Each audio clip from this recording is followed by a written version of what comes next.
Namaste. Welcome everyone.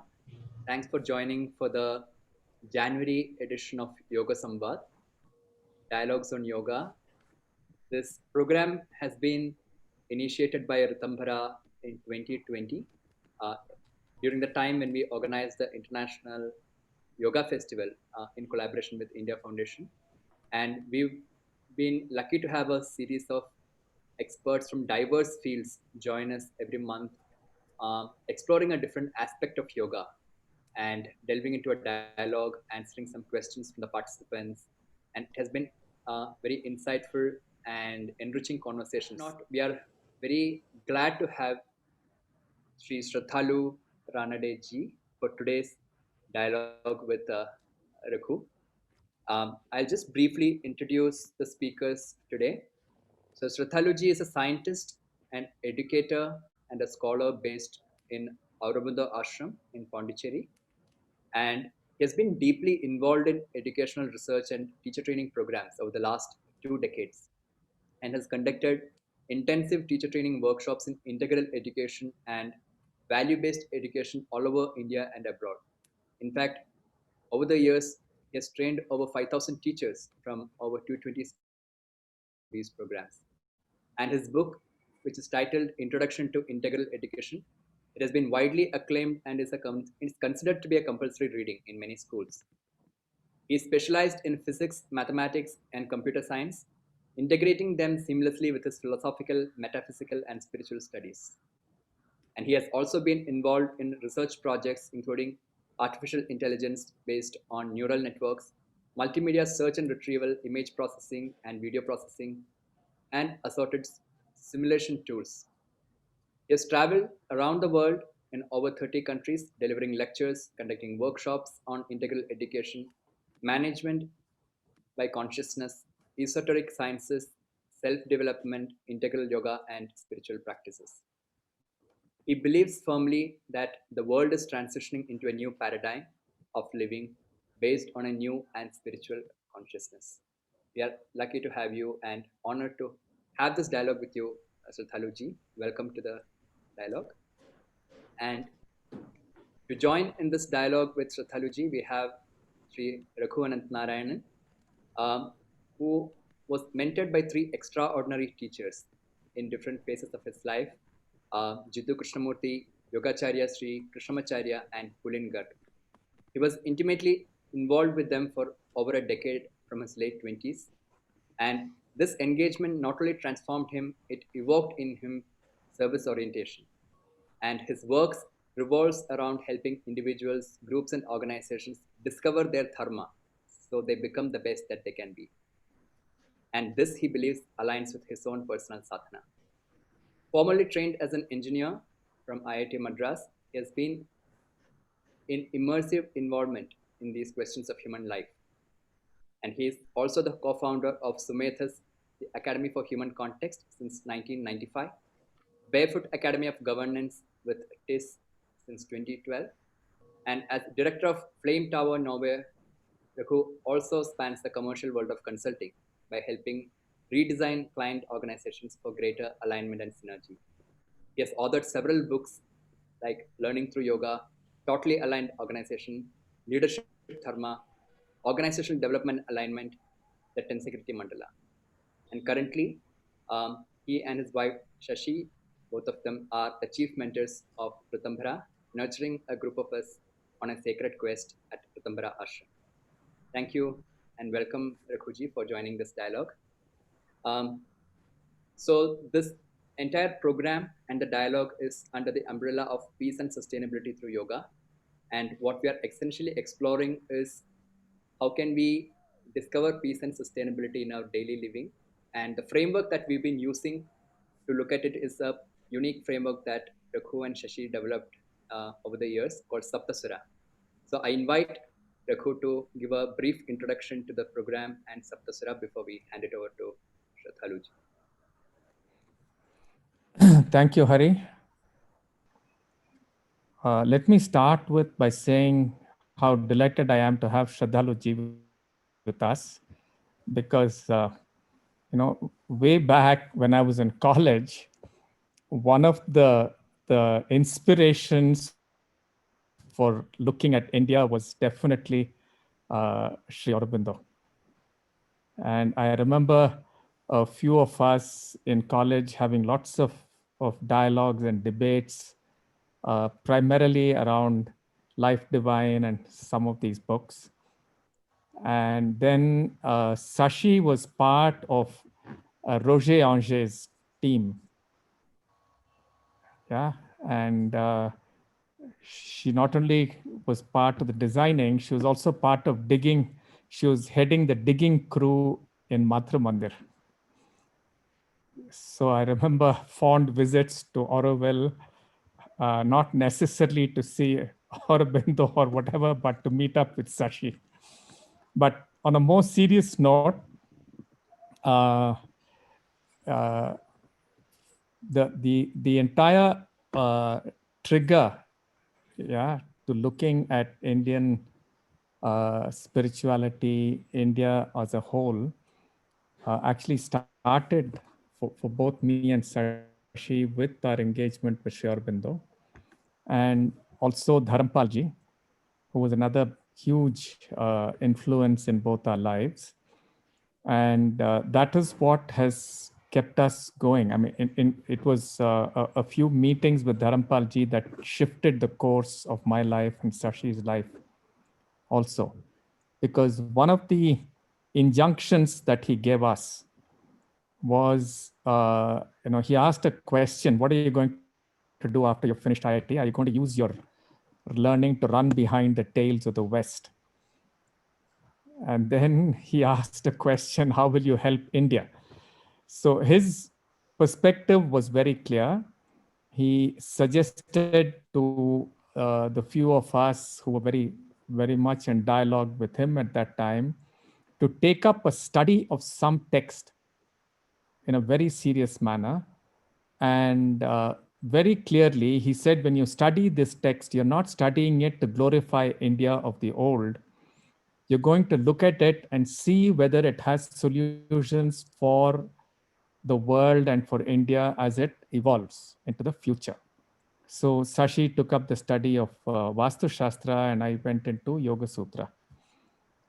And both of us have been trying to, look at this central question: what is it that we can learn from these very, very deep and very rigorous ways of looking at the world, looking at oneself, and how do you apply it to contemporary issues of living? So the Saptaswara, for example, was an outcome of this. And I was challenged once by a good friend and a person I was working with, saying, you keep on talking about what is Indian. Indian is extremely complex. Tell me something simple about what is Indian. Yeah. And this person was going to start a school and so on. So I said, I'll come back to you. And one morning when I was doing my pranayama, I just got these 7 words in my mind. And then I discussed it with many people, with Shanta Gandhi, with other people at that time, Anmol, several people. And they all agreed that these 7 words make a lot of sense. Yeah. And these words are found in almost all Indian philosophies, right? The first word is Maitri. Yeah, you find that in Buddhist philosophy, you find it everywhere.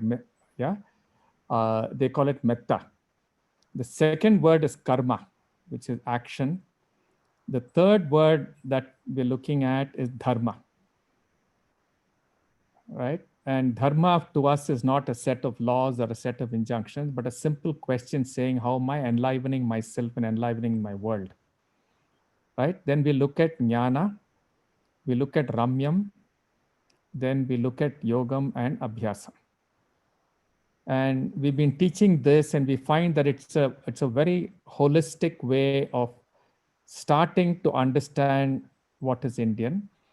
And once you have a simple framework, you find that what is Indian is very beautifully elaborated, but it's actually based on extremely simple fundamental principles, right? And we also believe that if there has to be sustainability and peace uh, in the world that everybody talks about, you have to start with yourself and find some balance within. And I personally think that some of the tenets of yoga is what is going to offer this grounding for us. So with that, I invite Sraddhalu ji.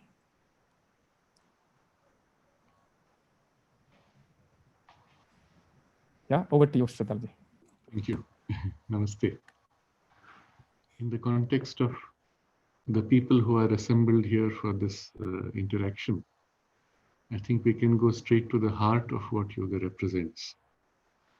Because one of the problems of the current popularity of yoga is that we have to always dilute what it represents to be able to meet the popular expectation, and I will even say popular demand.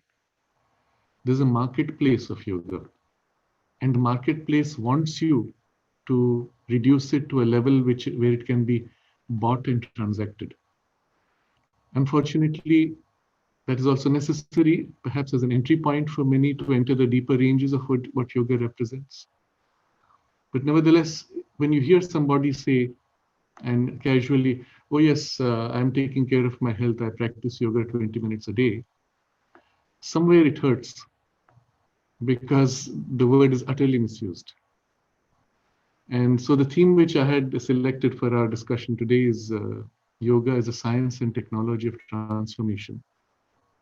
And I'm going to be very specific about the use of these words and why I've used the word transformation, because we normally associate even the deeper sense of yoga as primarily centered on liberation.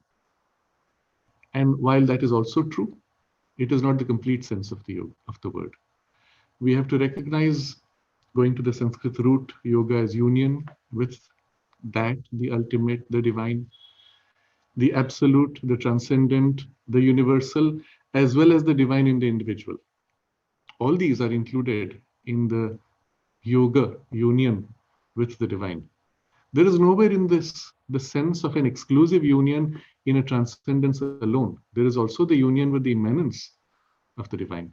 There's also the union with the divine, which is uniquely present in each one of us. And the implications of that union are enormous, because at the moment you realize that the divine is within you, or rather even that your own most essential and deepest reality is one in that divinity, the implications follow naturally. And you could ask, what is then the rest of me? Because you can, of course, take a trenchant, the cutting position that says, I am only that and not this. And yet the person who went to realize that was first this. And you do not cease to be this when you realize that. Even in a state of realization, you spoke a needle on your foot, well, you will still say, yes, I do feel a sensation and it bleeds, and it is happening within my consciousness. So in an individual realization where you are one with the divine, you do not cease to be one with the part of you that is engaged with the world and in the world.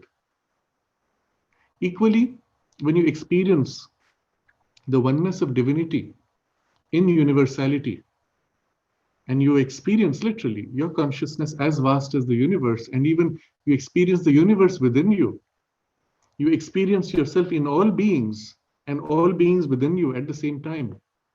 In that universality of the consciousness, or even opening to a still greater, I will use the word cosmic consciousness, you do not cease to be this individual, nor do you cease to be that stone which is out there, or the physical reality of the Mother Earth, while you may experience a deeper spiritual reality equally. And so you could again make a trenchant distinction saying that alone is divine, and therefore by consequence this becomes either illusory or it becomes a domain of suffering which is then to be rejected. But you could ask, where did this illusion come from, or where did this domain of suffering come from? And we will say it comes back from that in some form. It is a reflection of that or a part of that. And still the question remains then, why is it all there? And if we recognize that our universality of the experience in yoga also embraces the universe, or even pours out into the universe with a tremendous creative power, which is the original sense of the word Maya, the creative power which measures out relativities out of the absolute. Then again, the question remains, what happens to this when I am in that? Even when we experience the divine as transcendent, we live in a consciousness which is beyond space and beyond time, and we are one with the divine in that transcendence, beyond relativities, in an absolute, which is the goal of the Buddhist realization, for example, and other traditions. In that absolute, you do not experience relativities as other. Rather, relativities are contained in the totality of the absolute. You could again create a trenchant separation, and the relativities again become either a domain of suffering or illusory or even non-existent or a secondary reflective reality.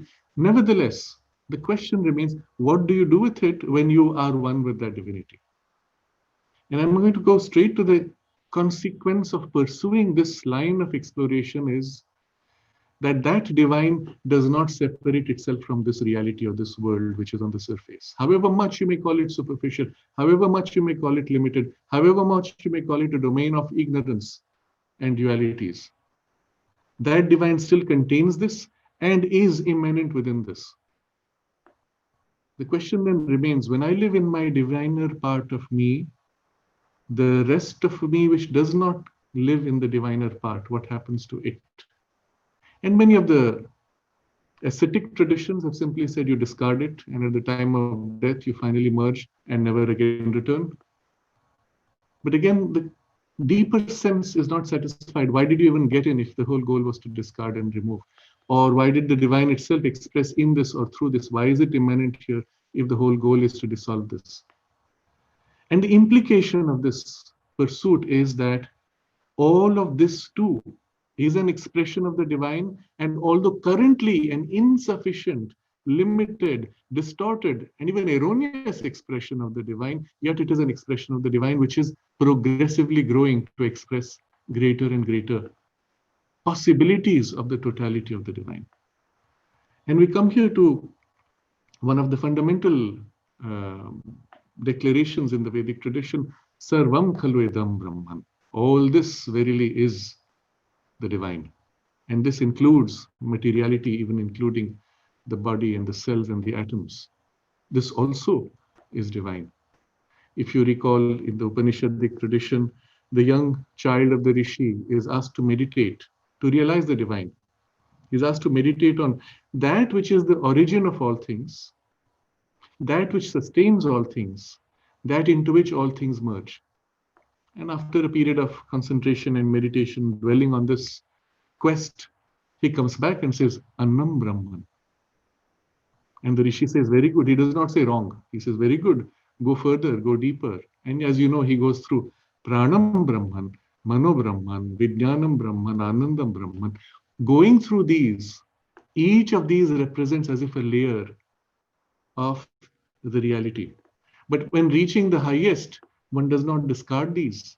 Rather, one sees these as aspects, layers of expression of the Brahman. And you do not know Brahman if you know only that or only this. You must know the totality of all these to know Brahman as he knows himself.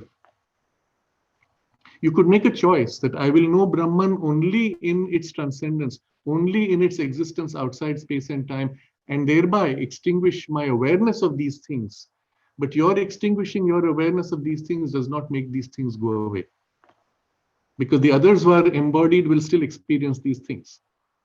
So it's more as if you chose to become unconscious or unaware or ignore an aspect of the reality of the Brahman, because that was your choice, not because that was the complete experience of Brahman. And so if you ask yourself, how would Brahman experience Brahman? And when you seek to realize that, that's when you have the complete experience of Brahman, not your decision that says, I will only know Brahman's transcendence and not his immanence. So this is the point Sri Aurobindo makes, that when you look at the world from this perspective, the entire manifestation, and we won't use the word creation, because the creation has a very limited sense. As it comes in the Abrahamic tradition, the creator and the created are separate. but a manifestation, the one that is, flows out to become what he is. And the infinite potential, Ananta Gunam, flows to fill and unfold in this flow of the manifestation. Because it is Ananta Gunam, whatever is manifested is never complete. There is always more. More to merely a mechanical sum. It's like you count 1, 2, 3, 4, and you keep on going to infinity, but they are all finally in the relativity. What manifests from the divine is always greater than everything that has been manifested. In other words, all that you could imagine falls short of what still remains in the Ananta Guna to manifest, and will manifest at some point and surprise you because it is beyond your conception. And when you have included that in your conception or grown into it, again, then something else will manifest which will surprise you further. And that is the sense of Ananta Guna. And these revelations, series of revelations of the divine manifesting, become what we experience as evolution. Because every time there is this breakthrough into something which was never possible, even which was thought impossible, and that manifests, that is a step in evolution. So if you look at it very objectively, what you see at first in the bursting out of the delight of Brahman to manifest, and all comes from the delight, Anandam Brahman.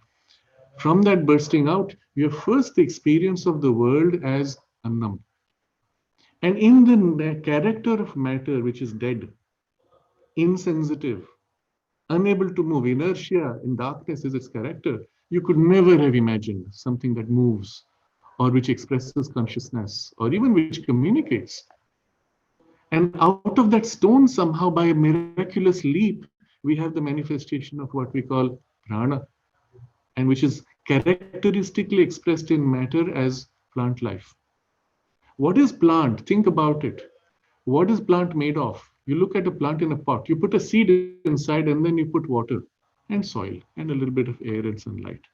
But primarily the substantiality of it is the soil and the water, and the seed takes that soil and water, mud, and rearranges it to become eventually not only the stem, not only the leaf, but the beautiful flower, none of which have anything in common with the nature of that mud from which they came. You look at a plant and you will say it is rearranged molecules of mud, isn't it? But what makes plant plant? It is not a rearranged molecule. There's something fundamentally new which does not exist in soil, or at least is not manifest in soil.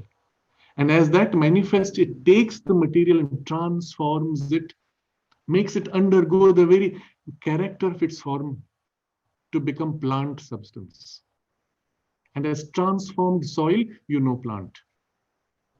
And when plant loses that thing which infused into it, the prana content, the prana withdraws, the plant collapses, becomes dead leaves. Still, it is transformed soil. It is not the same as soil. Eventually, it gets mixed into soil as mulch. Still, it is not the same soil. After that, you say the soil is fertile. Something has been infused in the very nature of matter, fundamentally changed by the infusion of life energy, to have become no more dead matter mud.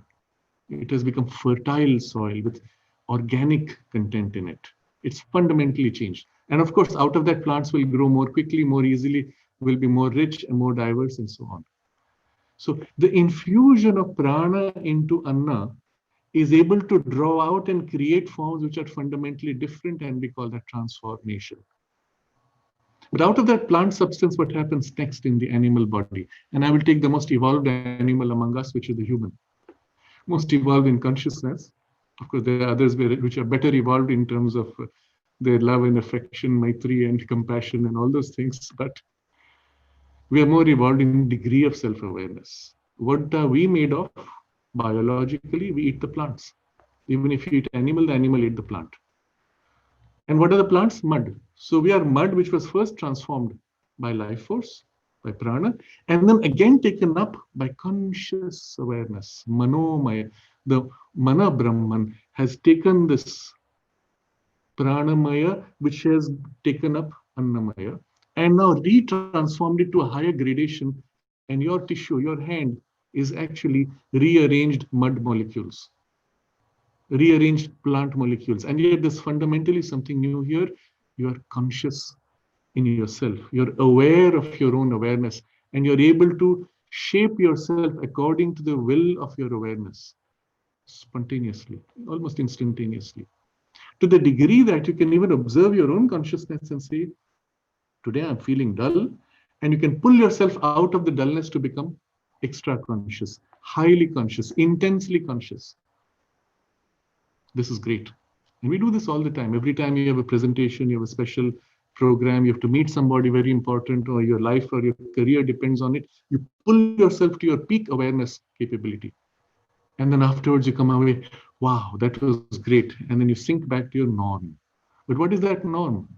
That norm, which was normal at the age of 5, is not norm at the age of 10, is not norm at the age of 20, is not norm at whatever your peak of 30, 40, 50 might be.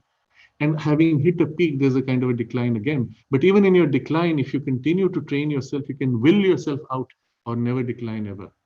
This variation is within your power to change. Plants cannot do that. Animals cannot do that. Stone, of course, cannot. This power of the Manah Brahman aspect, the power of the Manomaya consciousness, taking up life force and matter and reshaping it into its terms, brings it to a level of awakening in which now this thinking brain, conscious body, mind can actually say, what's next? Not only it can conceive of what's next and change to become something more, it can conceive of the next step, which it is not yet capable of on its own. This is why in the Veda we have this extraordinary description of how all these creatures are being created, and they say, yes, this is good, but not good enough. And when the human being is first created, then they say, yes, this is a worthy vehicle for us to enter. And each of the deities takes up a station in different parts of our being as psychological powers, leading our further evolution to the next. And what is the next? And you see, in the unfolding of the sequence, it's always going up the chain, the scale of consciousness towards the totality always. It's never this abandoning that. As our mind has embedded itself, it has embedded into living matter. It has not abandoned matter. So to the very next level that comes, and if you follow the sequence in the Upanishad, we have the next level as being the Vijnanamaya. The Vijnanam takes up the Manomaya and the Prana and the Annamaya, that is the mind, life, body, and raises it to its terms, recasts it, transforms it into its terms. What will that substance be like? Not only will it be conscious, it will be super conscious. But the nature of Vijnana we have to recognize. And here I have to take a slight detour of explanation, because Vijnanam is not merely what we have normally been taught in our textbooks. That is just like the word yoga has over time been somewhat reduced in its popularization. The term Vijnanam also has been reduced and is currently associated primarily with the intellect. If you look at the Vedic text and you go back to its original sense, Vijnanam is not intellect. It is described as the Satyam, the Ritam, the Brihat. These are the three terms used to describe Vijnanam. Satyam as truth. Is your mind capable of even truth? It is so bound in duality, is incapable of truth. Any truth you can articulate is always made false by a greater truth, which is then made false by a still greater, more complete truth. This is not domain of truth. Ritam is the dynamic flowing out in rhythms of that truth in forms, in manifestation, in flowing, changing circumstance. Our mind is not capable of that. And then Brihat, vast, infinite. Our mind is not capable of infinity. You cannot even conceive of infinity. You can conceive of an idea of infinity, but you cannot imagine infinity itself. Just as an exercise, try to visualize or conceive of the infinite, and in your mind you will picture something very large, and then something larger and larger and larger, but always it is finite, growing more and more big. It's never free of boundaries. You can only conceive of things bound. So this is not what they meant by the Vijnanamaya. And if Vijnanamaya is described as the next level, then it is certainly not just an epitome of the mind. It represents a different grade of consciousness, and there are extraordinary descriptions in the Veda by which we recognize it as a higher grade of which our mind is a highly reduced, even reflected status. In our current human experience, the power of intuition is our first glimpse of that Vijnanam, but it is a limited glimpse. In the Veda, the intuitive consciousness is described as the ray of the sun, but not the body of the sun. And it is, the body of the sun is infinite, Brihat, but the ray of the sun is a finite projected ray. When it enters your mind, it gives you a flash of insight. And you see, the nature of that intuition is it knows without needing external support. It knows exactly what it knows without error, flawless. It is truth consciousness, but it is limited. It knows what it knows and knows that it does not know beyond this boundary. So although limited, it is true. And although limited, it is capable of error-free knowing. Knowing its own limits, it can say, beyond this, I will make error. I don't know. But in the description of the Veda, what you see in the Rishi's experience is not one flash of lightning of the intuition, but a series of flashes, each growing larger, giving you knowledge as necessary. This power actually exists in all of us. It exists in us as a functioning power which is not organized and of which you are not conscious. I'll give an example. Very simple test you can do. I ask you to remember the first time that you found a special stone or a shell on the sea beach. Or you went to the high peak of a mountain and looked down and had the experience of this vast valley below. Any incident. Remember the first time. And perhaps it takes you 2 or 3 seconds and you say, yes, this is it. If you had to do a Google search of your Facebook history to say, which is my first photo of a valley or a beach, the search would actually go through every single one of your photos. And having found, it will isolate what are the various beach pictures until it finds the earliest, and then say, now this is earliest because there is no other earlier one. It actually has to go through every single photo. But when your mind went to look for it, you didn't go through every single memory. You didn't even bother about other memories. You just turned to know and pop, the memory came out. Now this faculty is extraordinary. If you observe what's actually happening, you decided that you wanted to know, you turned into yourself to know, but you didn't search. Something inside pushed out the memory and it met your seeking. And then you picked it out and brought it forward. In other words, there is within you a power of mind of which you are not conscious, but it is conscious of you. It knows what you wanted and gave you the memory. But how did it give the memory? It did not go through serially among all the thousands of or millions of memories. It held all memories in a single whole. It's like a parallel processing machine. Every single memory is simultaneously present. And the moment you say, I want this, it simply pushes that part, which it already is, without needing to sequentially search. Anything you seek to know, you turn to know, it knows what you're looking for and pushes forward the memory that you want. Think about what is this extraordinary faculty, which is error-free, knows everything you know and perhaps more than what you're consciously knowing. It can even pull out things you've totally forgotten, things you've forgotten that you forgot. And when those memories pop up, you say, wow, I'd forgotten even about this. I didn't even know it existed within me. What is that extraordinary power of knowing, which does not need to be serial, which is infinite, which is always true and error-free, and is already a part of your mind, but at a secret level? And so this is the very interesting question which is raised in the Kena Upanishad. What is it that directs the mind to go to its mark? Again, I will give you a problem. Let's say a technical question of some kind, whatever your field of expertise, or if it's just like go to a school child and say, I'm going to give you a problem. And you're going to solve the problem. And halfway through, I come and say, well, how far are you? You will say, I am almost there. Or someone will say, I'm just beginning and I'm getting a hang of where it is, but I'm in the right direction. Now I'm going to ask you a question. If you don't know what the solution is, how do you know you're in the right direction? If you don't know what the solution is, how do you know you're close? And then I may say, how much time do you need? And you'll say, okay, give me 10 more minutes. Definitely in 10 minutes, I'll get it. If you don't know the solution, how do you know you'll get it in 10 minutes? Because something within you already knows. Because it knows, it guides your mind. It is like a magnet moving iron filings.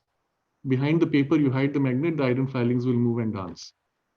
But when the filings feel the power of the magnetic field strongly, they say, yes, I'm close.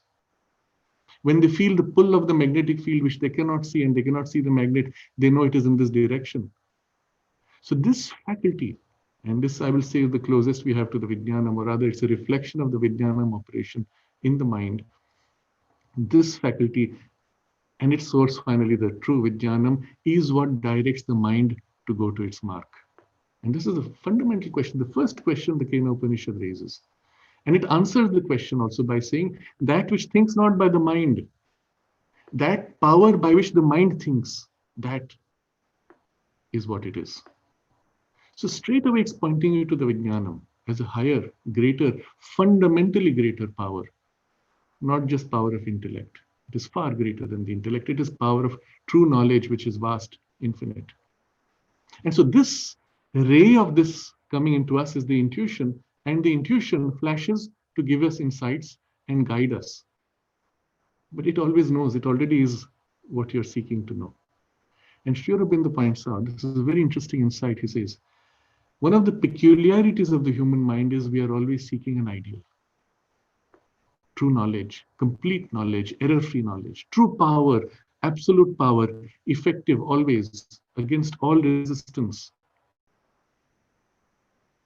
True happiness, which does not have an opposite, which is not bound in dualities. True love, which is not dependent or bound by compulsion or cannot fail. True freedom, that is so free, nothing could bind it.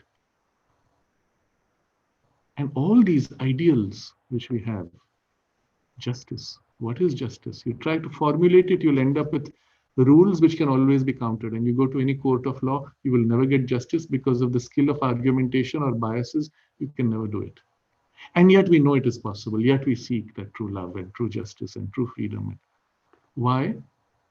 Because it exists not here in our mind, but in that greater power, which is above the mind.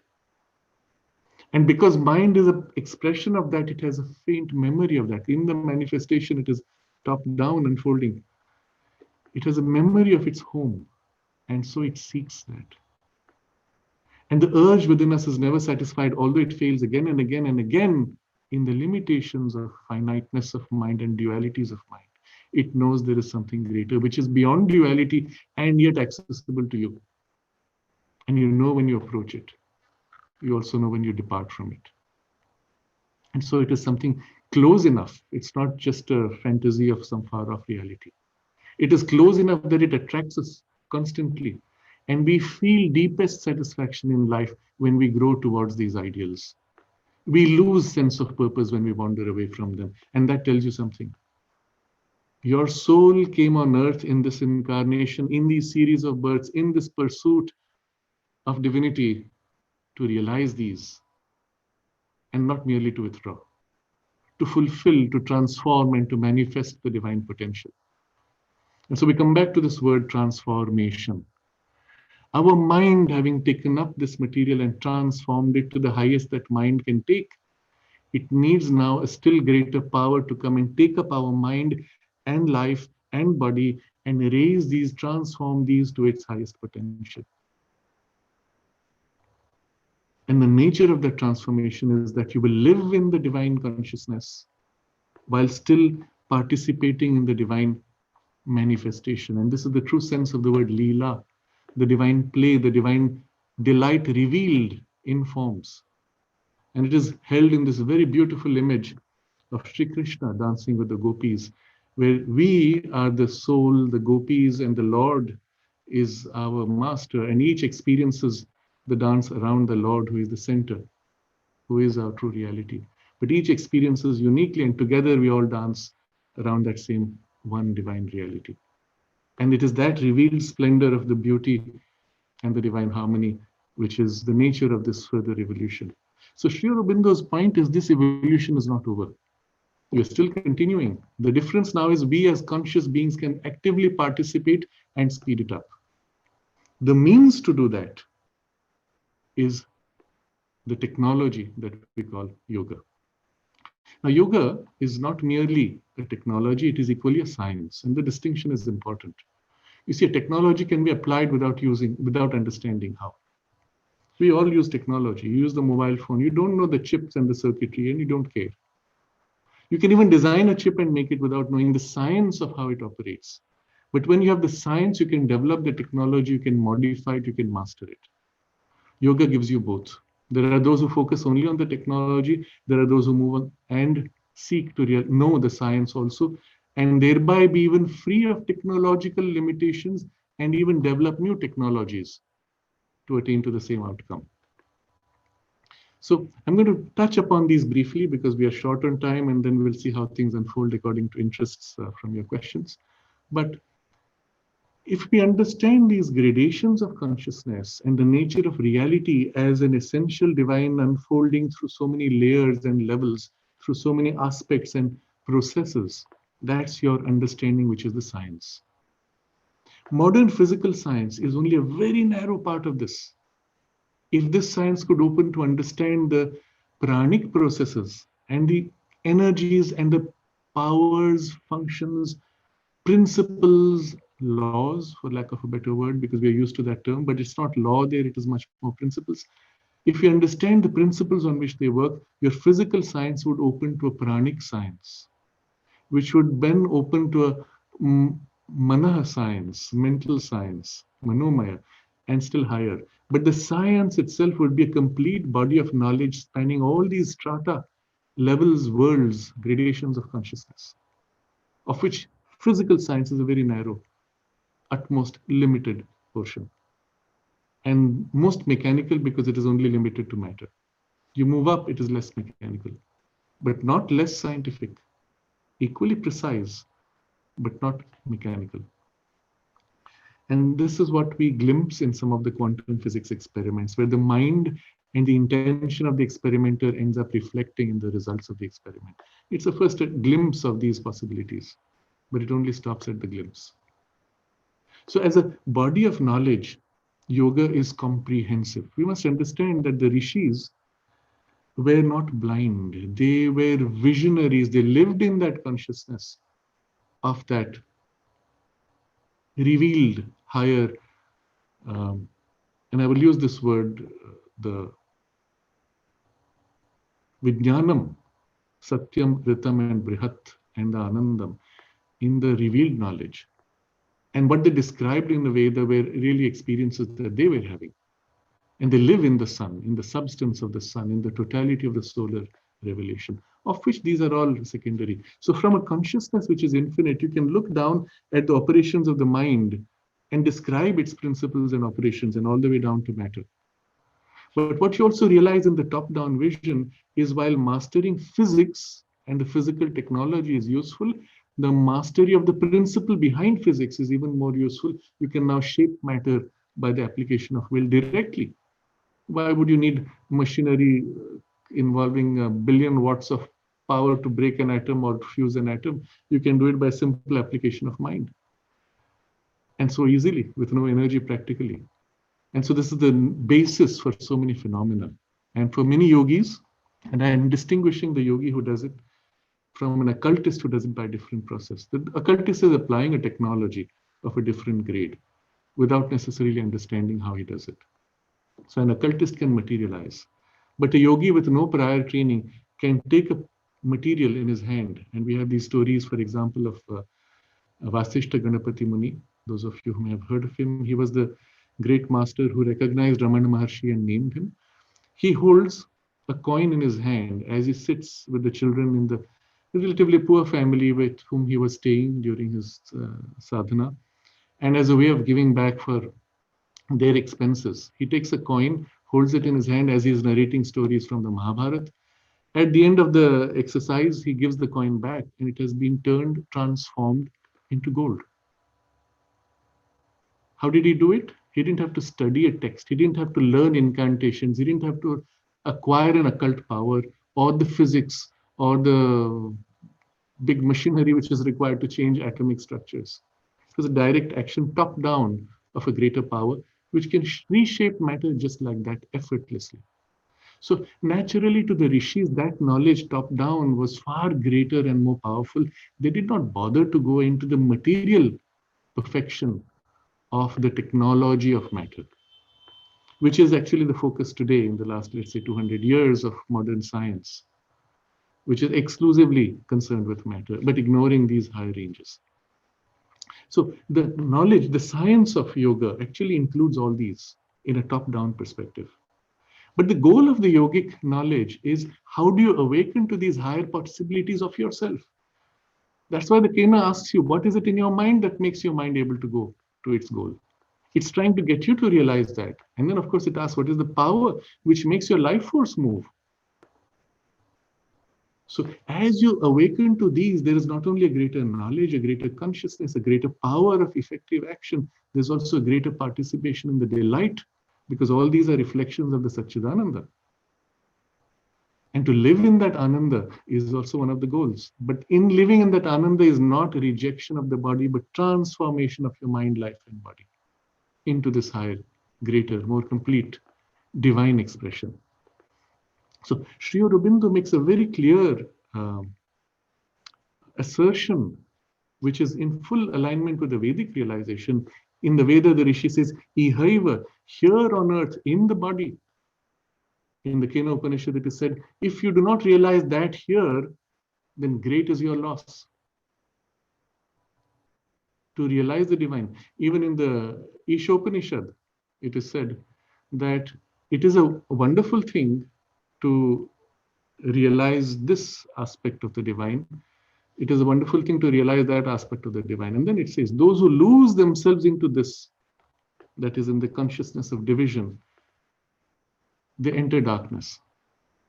And then paradoxically, it says, those who lose themselves into that, in the oneness of the divine consciousness, in exclusion to its multiplicity, they go as if into a greater darkness. And you have to ask yourself, why? Why is immersion in the oneness of the divine a greater darkness than awakening to the divine in multiplicity? Because there's nothing in the oneness which will remind you of the multiplicity. But in the multiplicity, you'll always get knocks and pushes to remind you of the oneness. So it is possible to lose oneself by an exclusive focus, but you do not know the divine until you know both. And the Ishopanishad insists that you have to realize the divine in both, in the totality of it. So I come back to this idea of transformation. Life itself has to be transformed, divinized, and Sri Aurobindo insists on this. The ascetic paths which have, so to say, discarded the world were a necessary phase perhaps, in order to attain to a specialized focus, to attain to a higher consciousness, which is so different, so transcendent that you cannot attain it unless you make an exclusive focus, at least for a while. But then after that, one has to turn back and re-engage with this. And so this is the aspect of the science. There is the technology aspect of which we know, we are all familiar. And I'll just take a few minutes to round this up because the discussion wouldn't be complete without it. When we speak of yoga, even as technology, as an application, we tend, unfortunately, because of the nature of modern education, to isolate in a very narrow focus, of which there's a still narrower focus because that's the only way you can teach people what they are seeking in the popularization, which is good health. So you reduce it to asanas and pranayama. And even that people say, yeah, but that's not yoga really. That's just a few exercises which are preparatory at best for yoga. So they call it hatha yoga. No, it's not hatha yoga. You have not practiced hatha yoga unless you have used the full set of asana pranayam to help you awaken the centers, the chakras, and awaken the kundalini. And nobody is really doing that, and they're not even competent to do that. So don't call it hatha yoga. It's just asanas and pranayam as a first step. And if you just do asanas and pranayam as a technology, all you have done is amplified the capacities. Yes, you feel tremendously energetic, your mind becomes vibrant, your life energy vibrant, your body in good health, but your personality doesn't change. There is no transformation. There is only amplification. And that's why even in the Yoga Sutras, the sequence first given is Yama Niyama. If you have not done the Yama and Niyama, the asana pranayam will amplify your defects. But even this, as the Ashtanga Yoga, is not complete unless you go all the way to the Samadhi. Samadhi itself is not mere immersion in the oneness transcending the world. It equally includes the full waking samadhi, where you live in life with eyes open and engaged with living in the presence of the divine. The full waking samadhi is the goal eventually. But even all this still represents one aspect, Raja Yoga, you may say, or Hatha Yoga or Raja Yoga in combination. There are completely different approaches to yoga, which have different names or broad categories, which we may describe as Karma Yoga, Bhakti Yoga, and Jnana Yoga. These three in particular, which are so explicitly elucidated in the Bhagavad Gita. All three take specific impulses within us and turn them towards the divine and thus attain to the yoga with no resort to asana, pranayam, or any of the other methods. And they all lead to transformation of your consciousness, complete change in your nature. Hatha Yoga uses the body as the primary focus. Raja Yoga uses mind as the primary focus, which also, when done fully, lead you to a transformation and a liberation at the same time of consciousness. And all these five systems of yoga form a totality. When you look at them, they're all complementary. But there's a sixth, which is extremely important, which is the basis, which we call the Tantra approach. And it's not Tantra as taught in the West, which is only the Kama Sutra. It has nothing to do with Tantra. Tantra here represents the principle of surrender to the divine Shakti.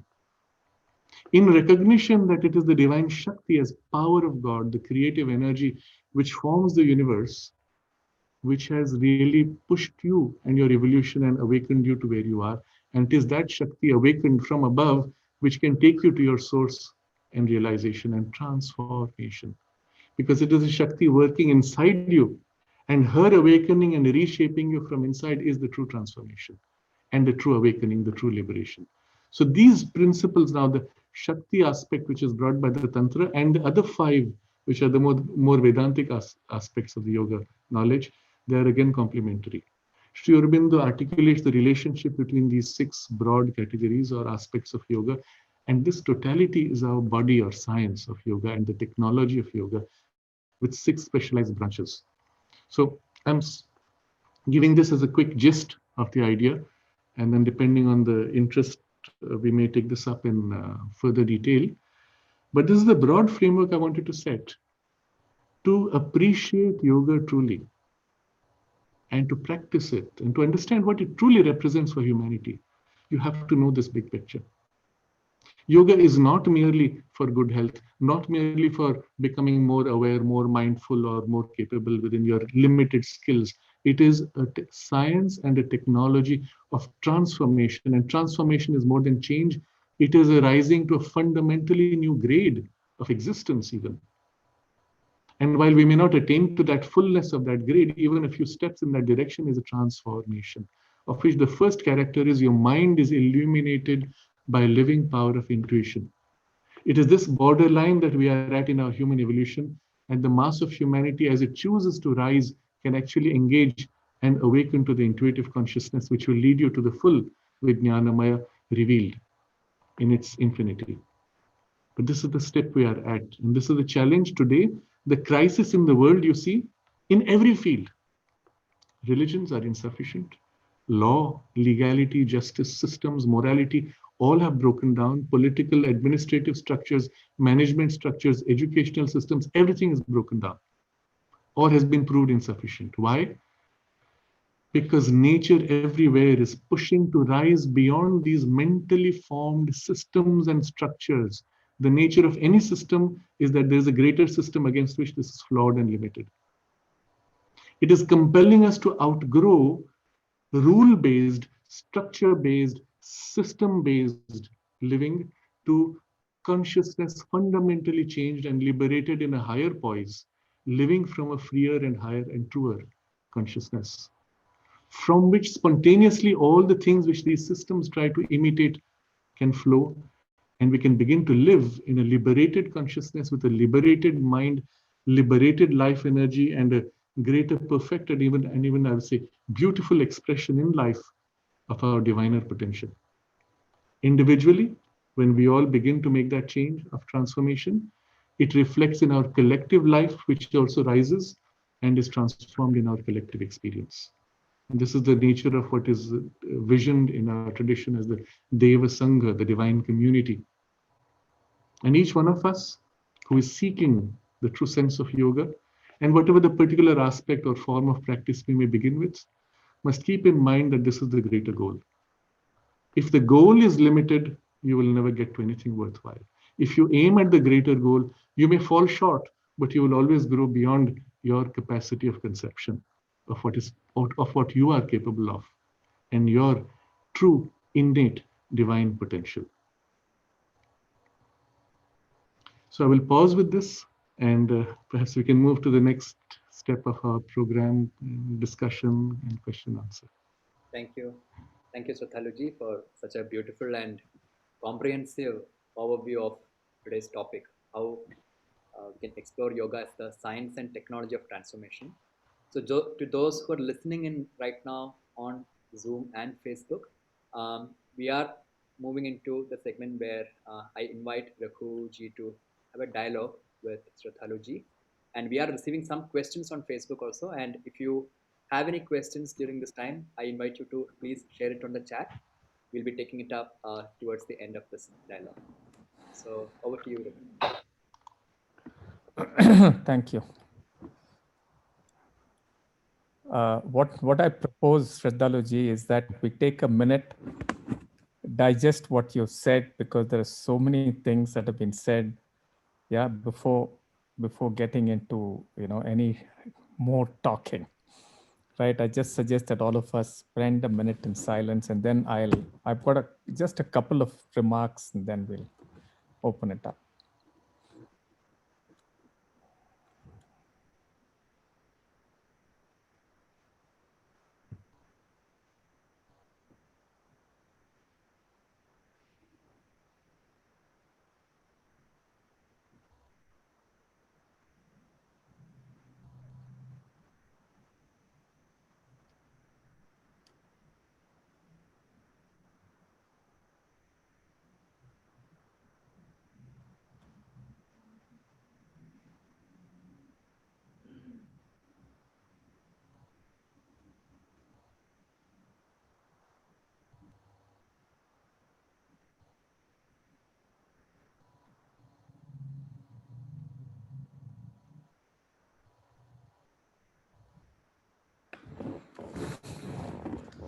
Okay. The first thing that struck me, Sraddhalu, is that there is, the Yoga Sutra is my central book, right? Mm-hmm. And there's so many things you've said, which is like a gist of many of the ideas, like almost like a condensed version. So I was quite thrilled with it. I just want to reflect on one or two, very interesting parallels. One is this whole thing of Leela and the immanence and the transcendence, because the Yoga Sutra says that Purusha and Prakriti came together so that they could realize their full potential. And once they realize their full potential, they go back into quietness and come again whenever they feel like it. Such a beautiful conception of life. Yeah. The other thing that struck me was also that the Yoga Sutra makes a distinction between Smriti and Smaram. Smriti is the memory of the mind of the external world, and Smaram is the memory that you were talking about of our divine origins and all of that. And we often cover it up with the engagement with the world in front of us, trying to solve our problems and so on. That this phenomenal, power of the mind that's available to us in the form of Smaram, we never know how to reach out to it. Yeah. Anyway, there were so many of these parallels. Yeah. Even the principle of the Tantra, you see, described in just that one phrase, Ishwar Pranidhana. Correct. And it is so fundamental to yoga. Yeah.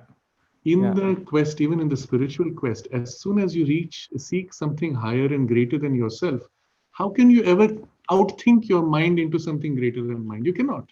You cannot. The only thing you can do is put yourself in relation to that and then allow it to fill you and Right. take you up into itself. Correct. And this principle is so fundamental to the Yeah. nature of transformation and to the yoga itself. Yeah. But since people are more focused on body health, these things are completely forgotten. Yeah. The Yoga Sutras are so profound, but to Yeah. fully appreciate them, and they're sutras, so you have to just go plunge into their deeper things. Yeah. Yeah. The other thing that, in a sense, is a question that I'm very fond of, and many people ask this, is a sacred quest possible as a grihastha? And my entire focus or whatever is to say that every rishi was a grihastha. Janaka is the greatest rishi. He's the greatest grihastha. Yeah. So if you can spread, if you can uh, uh, talk about that a little bit, and what Sri Aurobindo and the mother might have said about a grihastha's practice, I think it'll be very useful, Sraddhalu. That's right. You made this very interesting observation saying that Janaka is the greatest. Why is it the greatest? We have equally extraordinary rishis, but who did not have the mastery of the world the way Janaka had. Janaka was a master king of the material rule as well as master of the spiritual domain. You see, this idea of the equal mastery of the two domains is also prevalent in other traditions outside India. In Egypt, for example, the early pharaohs, even the later ones were an imitation, but the early pharaohs were spiritual beings. And the idea of putting them in the sarcophagus inside the mountain, they were never put in pyramids. They were put in the sarcophagus inside the mountains in the Valley of the Kings. And the idea there was the same idea, the samadhi. A spiritually realized being is as if fixed into the earth so that his realization is held for humanity's help. And these kings, they had a double cap, which represented Upper Egypt and Lower Egypt. That's how it's understood today. And they turn it into physical territory. No, these were masters of the upper realm and the lower realm equally, as the Isha Upanishad demands of us. Mastery of the knowledge of oneness, mastery of the knowledge of multiplicity. And so, true yoga, if you look at the concept of entering in relation and immersion and even realization of the divine, cannot be constrained by anything.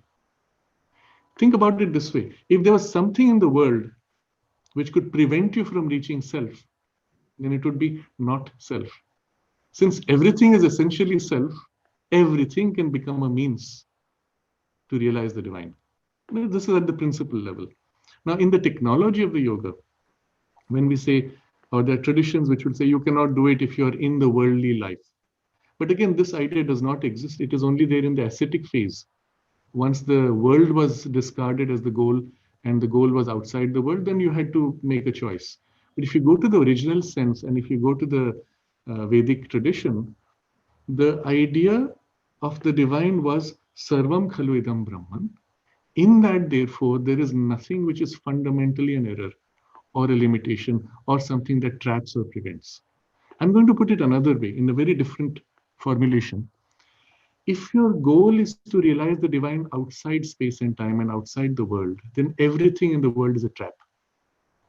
And so the ascetic path is extremely painful because you have to keep cutting, chopping everything down to your own instincts. Your own drive to realize the divine is your barrier. You have to cut that also. What are you ending with?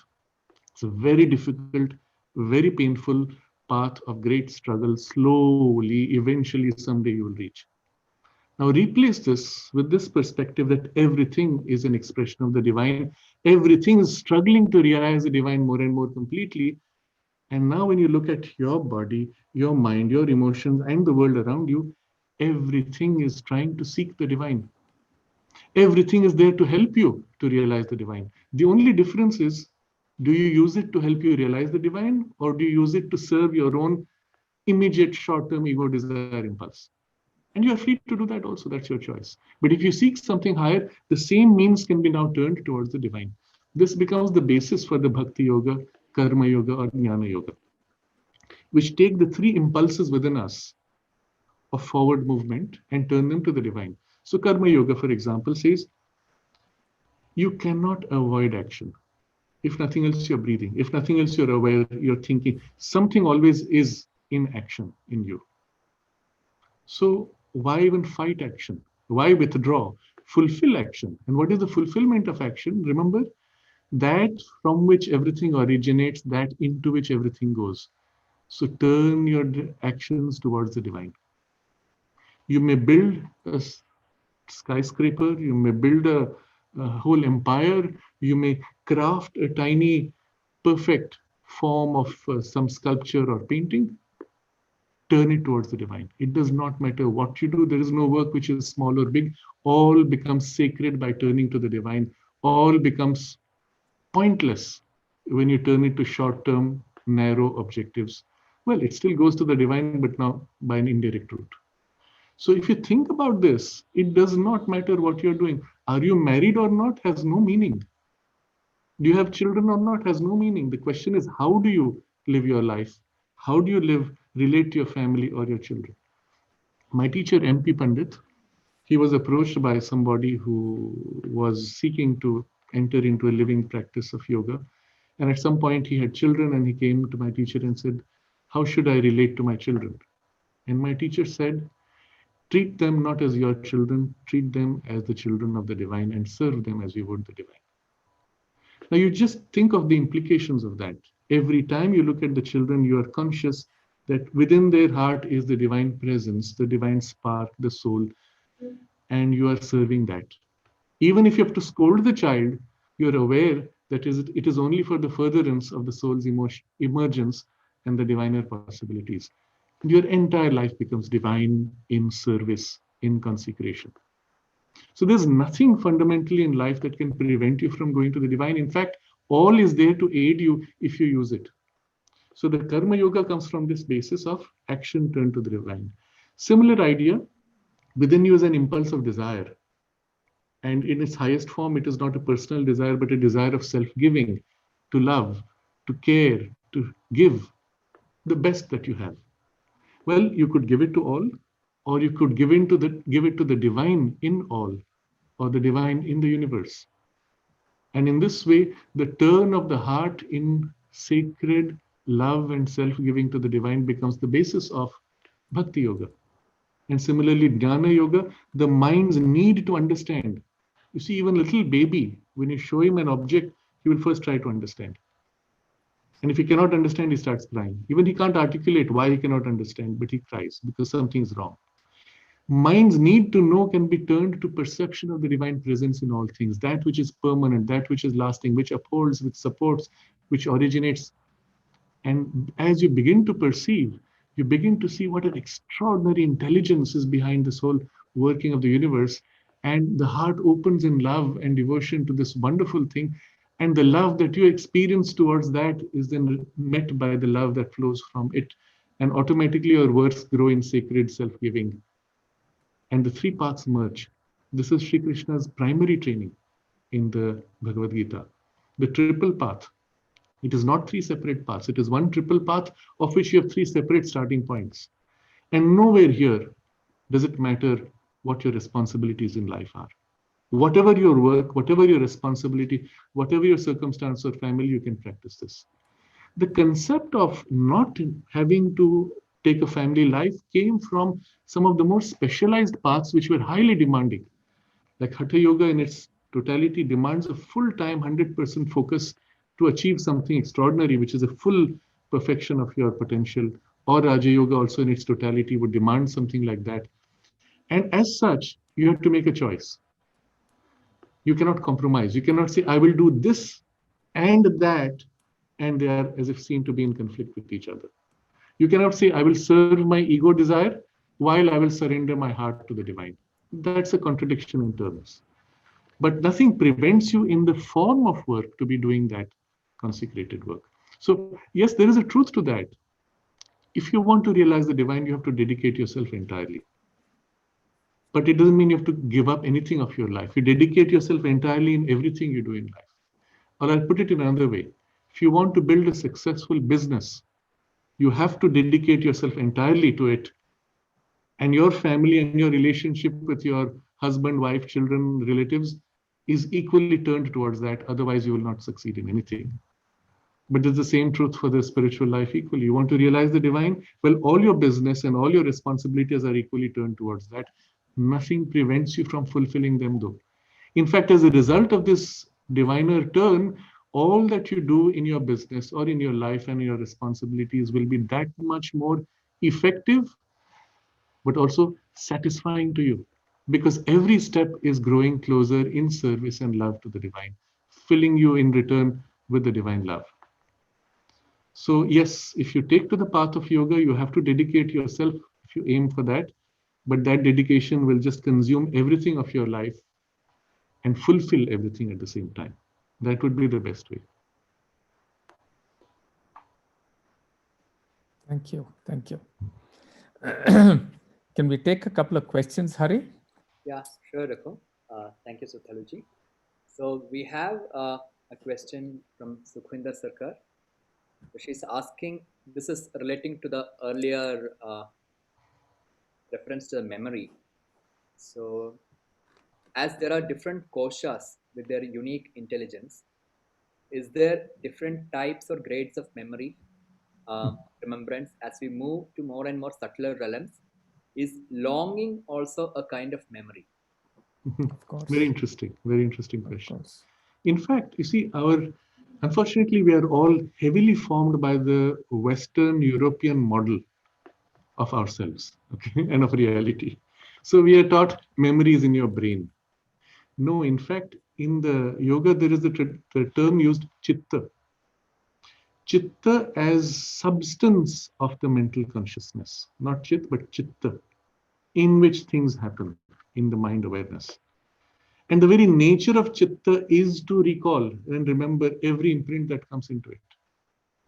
Extend this now into all the domains. In every domain, in all substance, because all is substance of the one, chit in essence, but all is substance of the same one.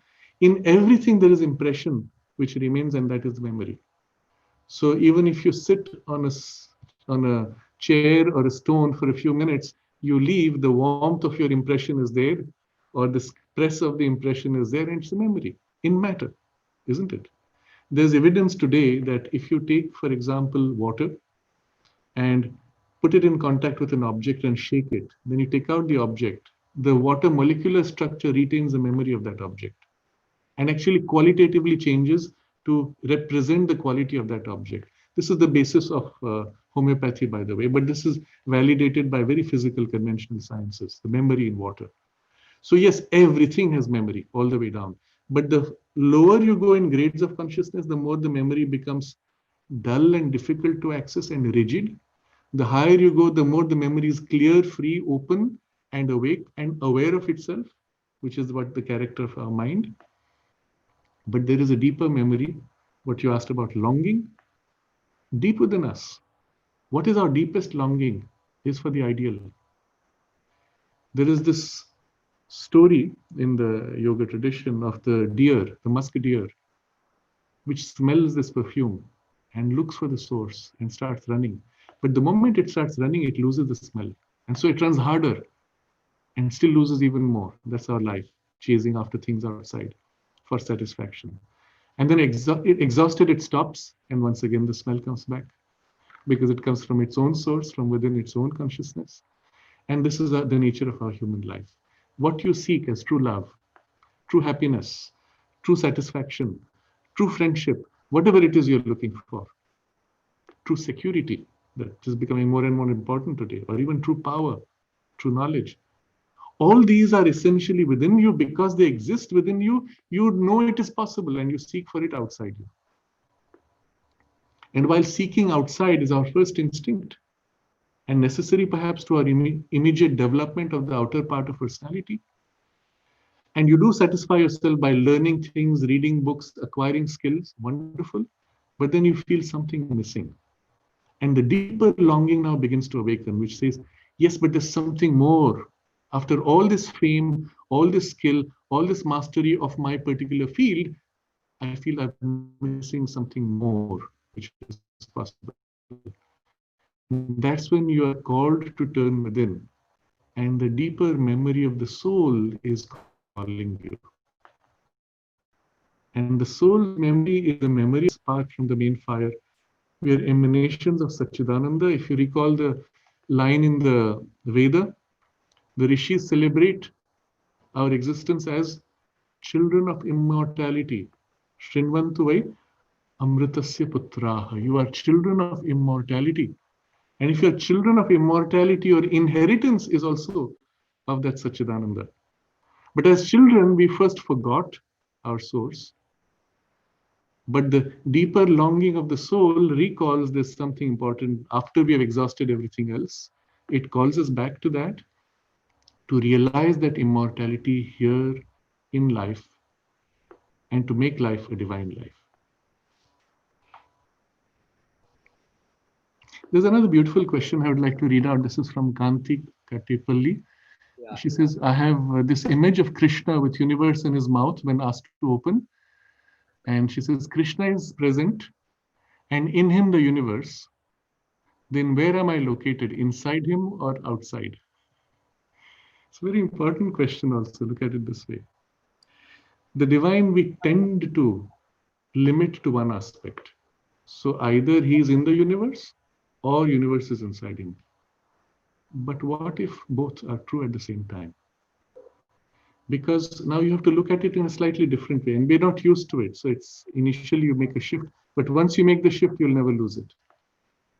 The analogy you may give of a mother who is giving birth to a child. What is the body of the child formed of? It is the tissue of her own body which becomes the child. Now in the divine consciousness, in the origin, there is nothing other than that. So when the universe is born, it is out of the divine consciousness that the universe is born, and everything that exists is essentially substance of Satchidananda. But on the other hand, when there is this flowing out of into forms, where does it flow into?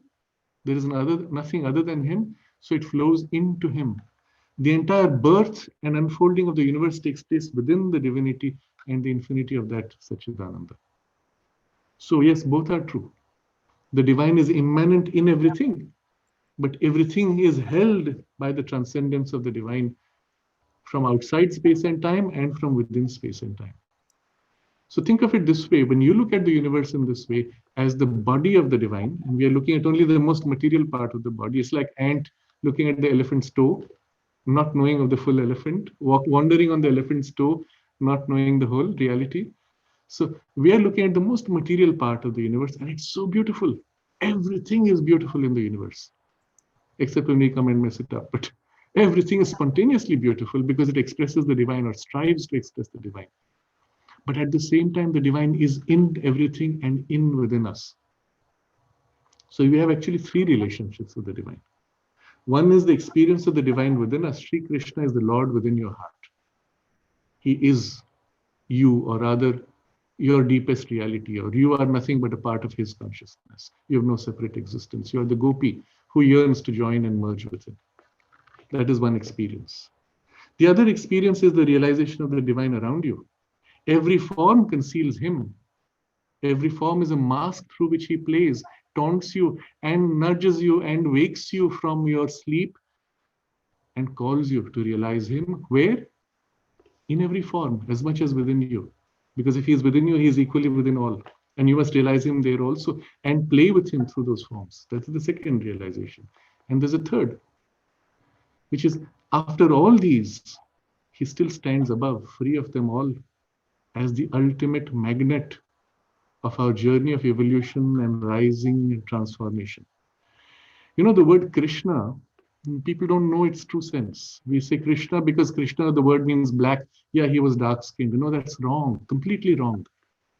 The word Krishna, you go back to the Sanskrit root, Krish is the same root as Akarshana, attraction.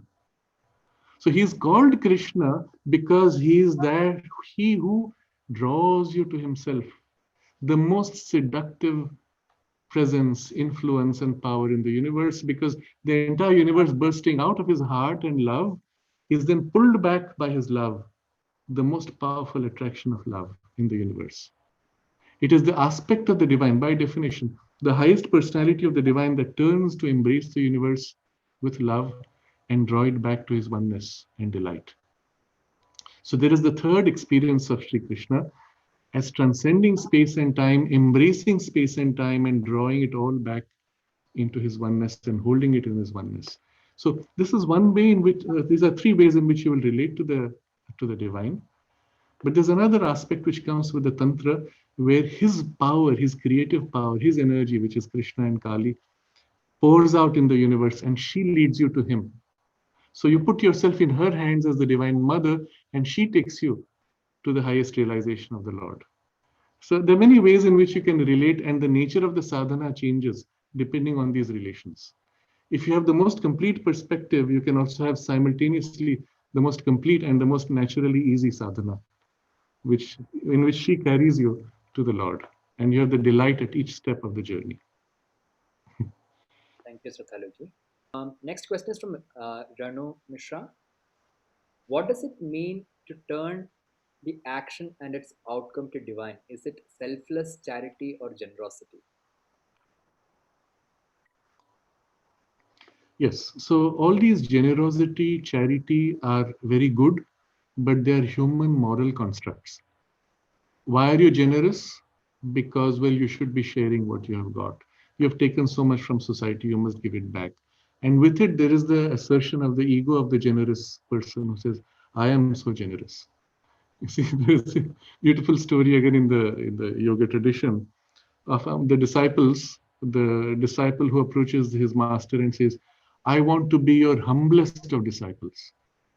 And the master says, even in humility, you want to be the greatest.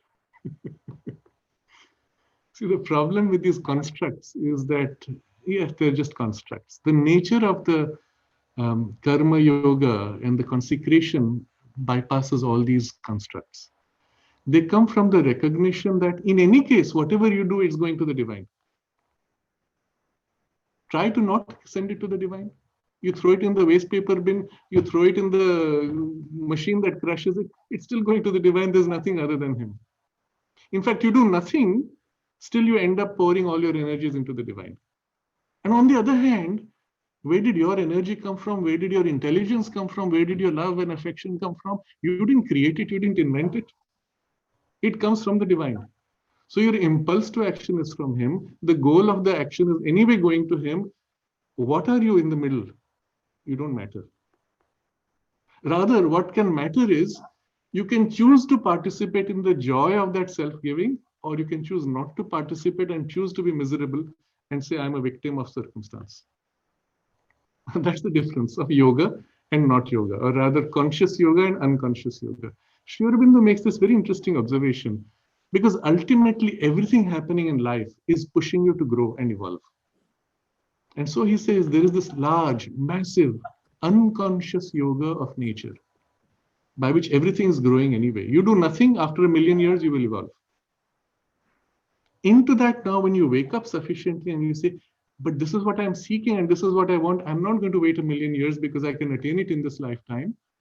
Then you do the very same process. Now you do it consciously and participating in the process, and therefore speed it up. And that we will call now conscious yoga, and therefore accelerated evolution.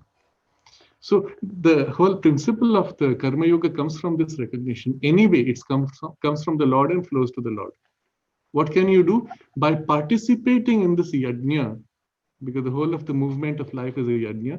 By participating in the yajna, you have the delight of the yajna. The benefit of the soma, which is awakened in the yajna, is yours to participate in and to partake in. And so it does not come from any artificial construct of generosity and goodwill, and you must be nice and do good, do bad. None of these matter. Here so you can start with this idea, or you can start with the heart's perception. Whatever I do, however much I do, its value is only if I share it with the Lord. And again, you don't do it for generosity. You do it because that gives you the joy of sharing with the Lord.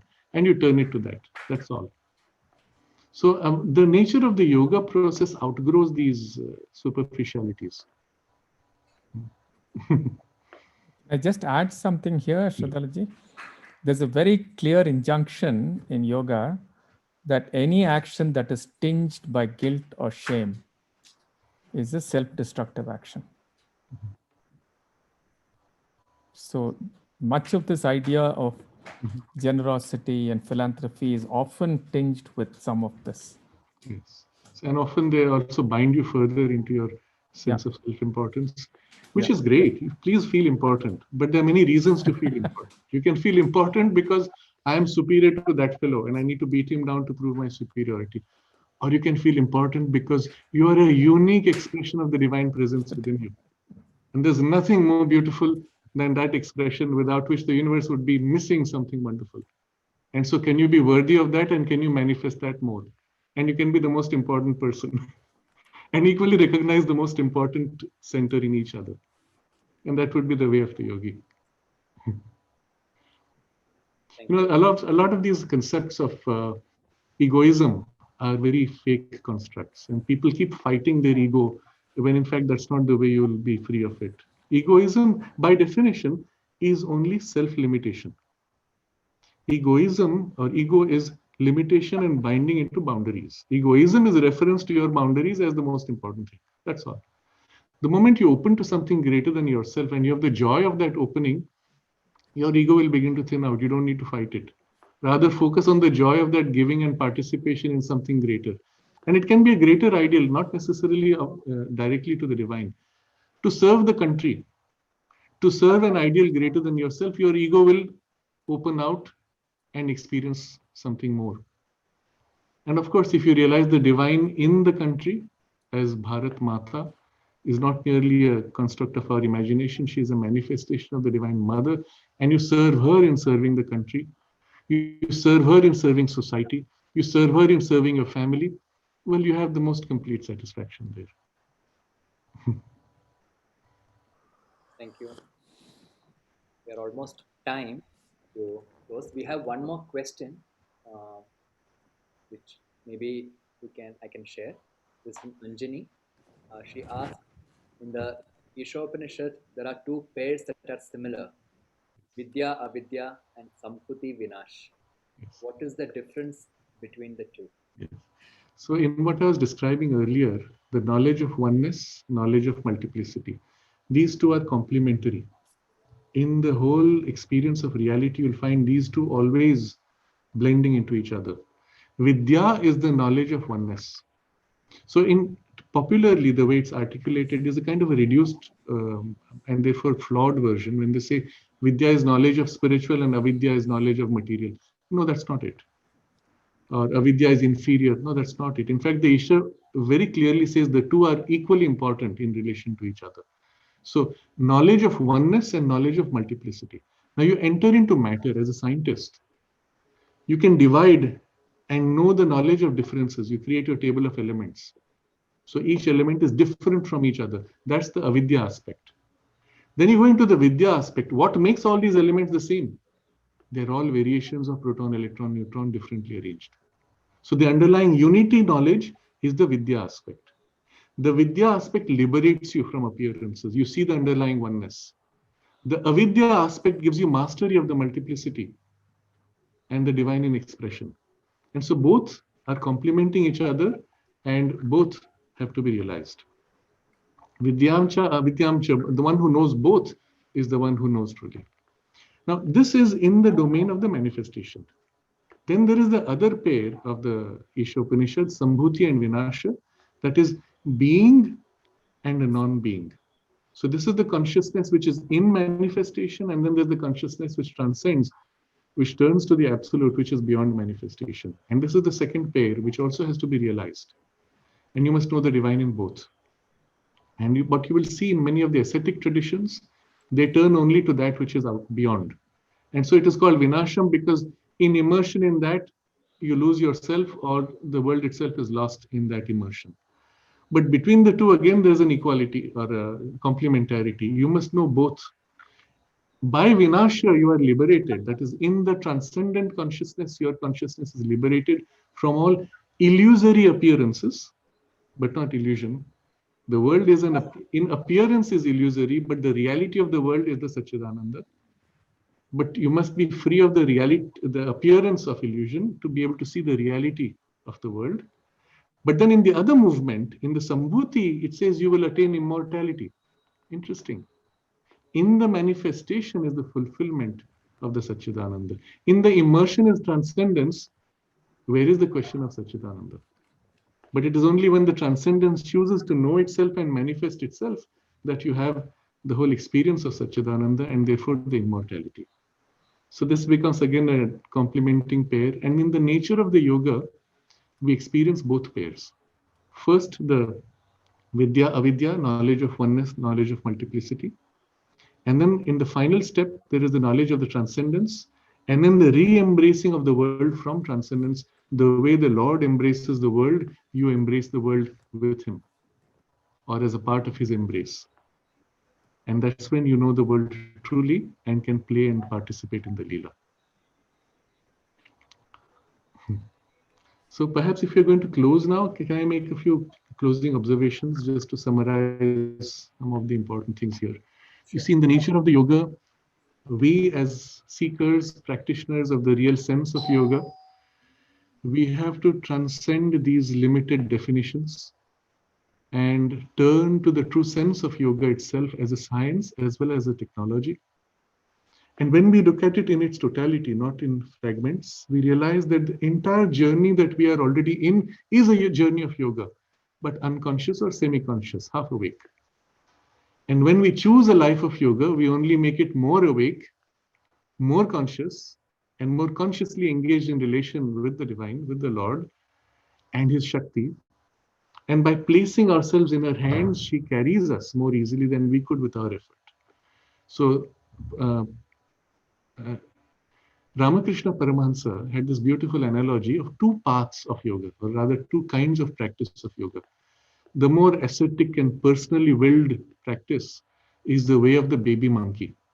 So the baby monkey, what does it do? In order to be able to cross from one tree to another, it has to hold its mother by the neck. And the mother jumps from branch to branch, carrying the baby. But if the baby loses his grip, he falls. And the nature of the yoga is whatever effort you may make, finally you are dependent on her carrying you. So you grip her, you tight, and then if somehow your entire effort flags, you fall. And then you again pick yourself up. And the other way is the way of the baby cat. The baby cat puts itself in conscious surrender to the Divine Mother. The mother picks it up by the scruffs of the neck and carries it from branch to branch. The responsibility of carrying and the burden of the effort is in her hands, not in yours. In practice, there's a blending of both. You have to make an effort to be able to put yourself in her hands. To that extent, your personal effort is necessary. But the more you are able to give yourself, the more easily she is able to carry you and the more completely she is able to carry you. And that journey is the journey not only of awakening, but of transformation, where she fills you and becomes you. And this is epitomized in a very beautiful mantra. Sri Aurobindo says it is a mantra given for India's awakening. And that is the song that we know as Vande Mataram. And as long as people sang it, India awoke and became free. But when we became free, we discarded this mantra and put in its place something which was of a very different meaning. But in this mantra, the Rishi Bankim Chandra describes the relationship with Mother India as the Divine Mother. And he says, in my heart, you are the devotion. Hridoye tumima bhakti. He says, Bahute tumima shakti. In my arms, you are the strength, the power. In my mind, you are the intelligence. And it is your image that I install in temple and temple. Tumari pratima, mandire mandire. Mandire is, the temple is your heart. When you invoke the Divine Mother or you awaken to the presence of the Divine Lord and the Divine Mother within you, and your heart becomes the temple, and you realize the love within you is her love, the strength in you is her strength, the intelligence is hers, and you give these to her in consecration, in gratitude and self-giving, she fills you and amplifies all these powers which are hers. She leads you, and as you worship her, your life grows to become a sacred life. And to serve the Divine Mother as Mother India is one of the easiest ways to be able to put into practice these relationships with the divine in our daily life. And I would exhort all of you not only to have a personal relationship, but equally in the collective relationship to serve the divine as Mother India. And it is one of the most beautiful and fulfilling experiences. Thank you so much, Sraddhalu. Thank you so much to everyone who joined, and thank you, Sraddhalu, for the deep and enriching dialogue. It's very valuable for us. Thank you, Raghu, for joining this dialogue. Yeah, it was very moving, Sraddhalu. It was very moving. Thank you.